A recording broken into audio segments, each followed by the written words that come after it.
year 2020, I hope that the equipment catches up. The contact that's occurring between these guys is borderline dangerous sometimes. There's got to be some things that technology can protect them better.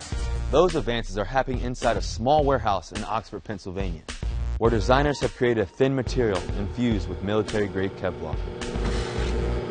Current technology marries the head to the pack. Our thinking is that you want the head and the brain to move independent of the helmet.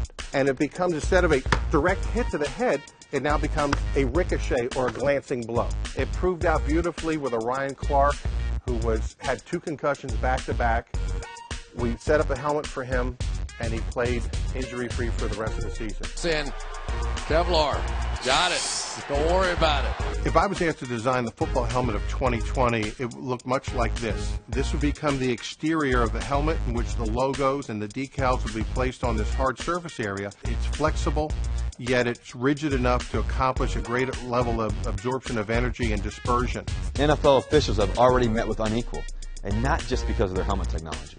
This just simply goes in front, and that's not really where most of the injuries come from. So what we've done is we wrap the side of the leg. As we move toward 2020, this becomes more the standard instead of the exception.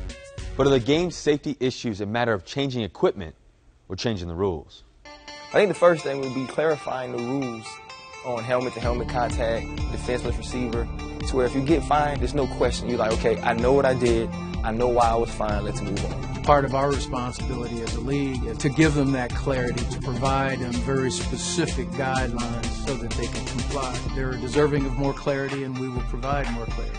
Beyond the new technology and new rules, it is now illegal for any player to hit with the crown of one's helmet.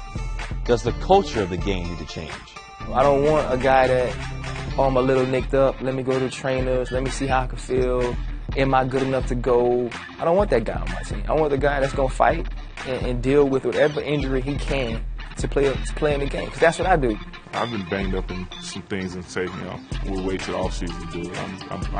If I can lift my arm, I'm playing. Now, as the game goes forward in the future, I think that we will accept it. When I say we, football players, I think there will be a shift in the mindset of those guys to where it's okay. The culture has to change, but it's got to be the players who say yes or no. I am not getting in the race car today. I'm not strapping myself into the rocket today. I'm not ready to play. That's hard to say because you're a member of your band of brothers. Get the man beside you. Hey, that's your brother, man. The cultural change will come out of necessity. The fans will be out there. They'll root in a different way. I don't think it's going to be flag football or touch football in 10 years, but it'll probably be a little different from what we know today. Well, in the year 2020, all the important things about football will be the same. All the things that matter and make football great aren't going to change, because those things haven't changed for the last 140 years. The things that make football special and that make football America, those things are going to still be there. No one can predict the future, but it's safe to say that the league's future will be defined by how well it can protect both the game and those who play it. What's certain is that from interactive stadiums to interactive helmets, technology will continue to alter the game, pushing it to new and hopefully safer heights, while providing a richer experience for fans wherever in the world they may be watching. This is the NFL in 2020 and beyond.